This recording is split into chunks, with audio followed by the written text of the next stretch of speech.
picked up with that supplemental pick. I think they've done a great job. When you look at what Cleveland can realistically expect, seeing Jacksonville and Carolina's model for success, and borrowing a little from each in their building, but more along the lines of Jacksonville, do you think this is a team that can be competitive within the Central this year?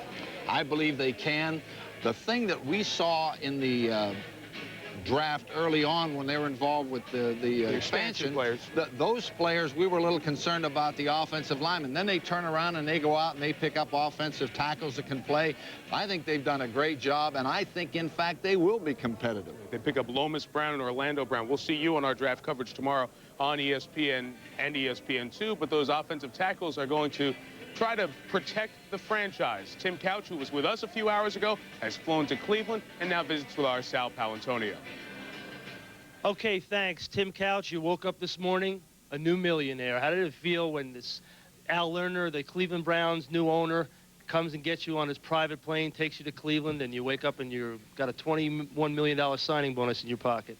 It felt, it's a great feeling. You know, I've worked for it for all my life, and, you know, I've been really fortunate to have great coaching staffs and great teammates around me to get me where I'm at today, and I really appreciate them, and, you know, I'm just ready to get started in the pros. One of the things that Coach Chris Palmer already did with you was coach you a little bit on how to hold the football. You've got a football in your hand. Show us a little bit about what he took you through. In college, you know, I gripped the ball like this with it on my second joint here, and then Coach Palmer just moved the ball back to my first one here, and it got a lot of RPMs on the ball and got the ball really coming out with a lot of velocity. Are you comfortable now with that grip? I'm extremely comfortable with it now. I'm throwing the ball better than I ever have now, and I'm really excited about it. When classes are over on May 16th at Kentucky, you'll come in here, you'll start your workout with the Browns. Do you expect to start this season in a Browns uniform? You know, I really can't say. All I can do is come in and work as hard as I can. You know, I just want to contribute to the team as much as I can and leave that decision up to Coach Palmer. Well, it looks like Coach Palmer has already done some coaching with Tim Couch, and it looks like it's already starting to pay off. Now let's go back to you. Sal, thank you. There will be so many landmark days coming up in 1999 for the Browns, including when they play Cincinnati twice. Their in-state rival. Bengals are on the clock. Our draft coverage continues on a day when Tim Couch was the #1 selection.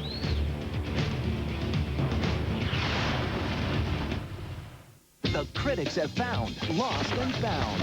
What? It's hip, edgy, and howlingly funny. That's incredible. A laughter-rich original comedy. Get it? Got it? Good. I want to be exactly like you, boss.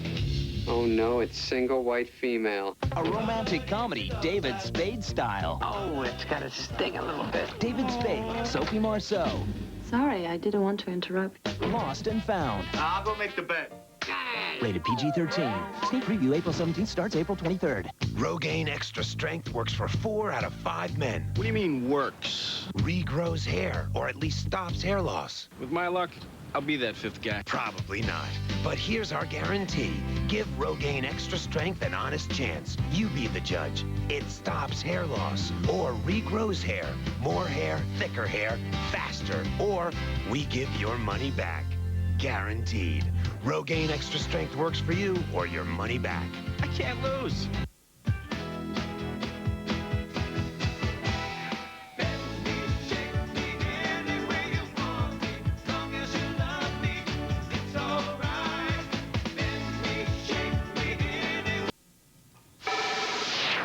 Now, welcome back to our NFL Draft Update. The first part of round 1 belonged to quarterbacks, 5 of the first 12. Then we had to wait 38 picks before Sean King became the next quarterback taken, the guy out of Tulane, drafted by Tampa, team that also traded today for Eric Zier. So stocking up on quarterback depth. The Dolphins trade down twice, and then Jimmy Johnson gets a couple of guys for the backfield. James Johnson, the Mississippi State and Syracuse fullback Rob Conrad.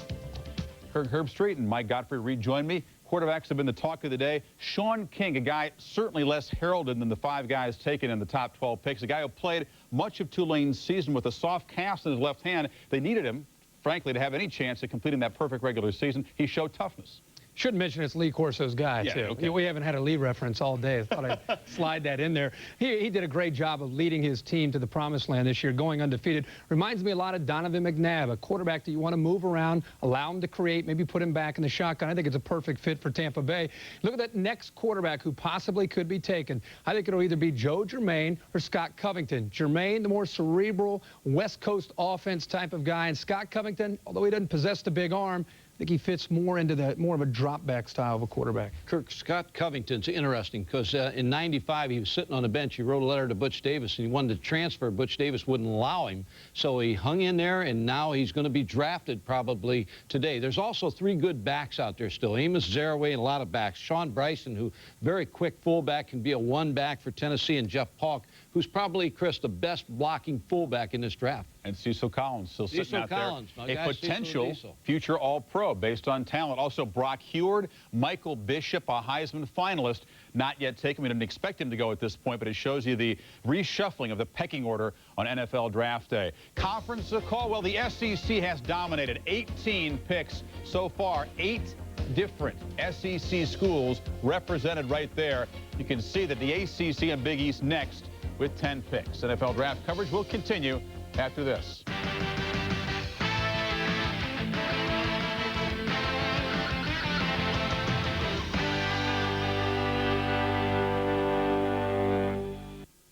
Listen carefully to the sound of my voice. You are getting sleepy, very sleepy. Sports news is more important than anything else in the world. It's more important than real news. It's more important than eating. You will watch every edition of Fox Sports News. And don't tell anybody about my plans for world domination. Thank you.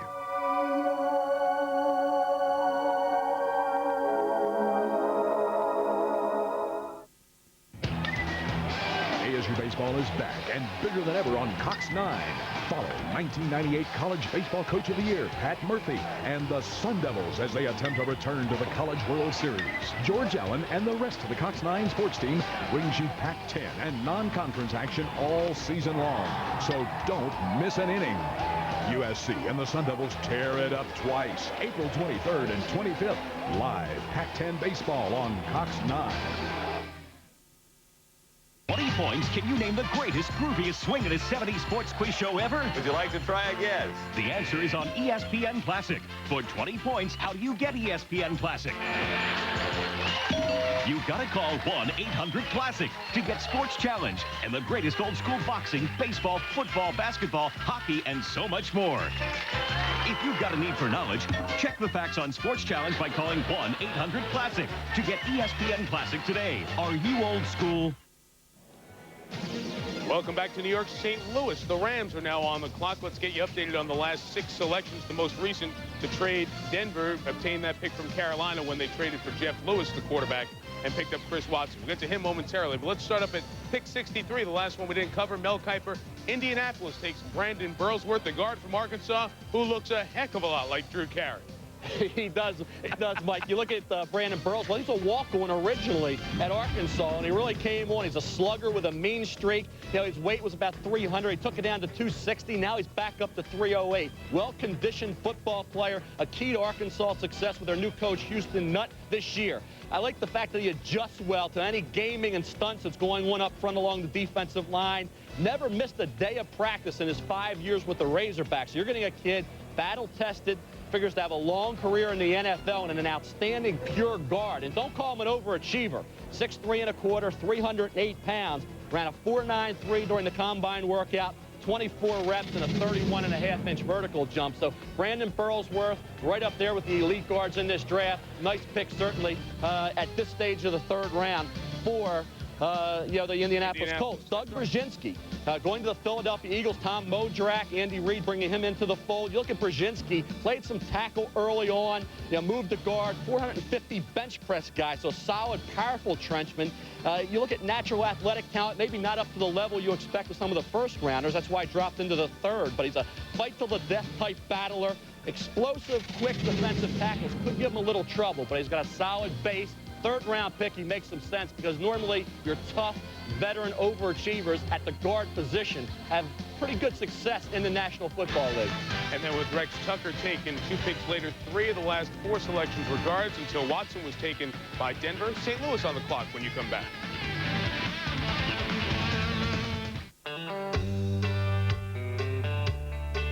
He's got pride in his heart and dirt on his hands.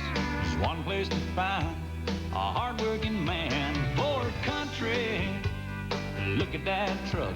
Ford Country, built Ford tough, Ford Country.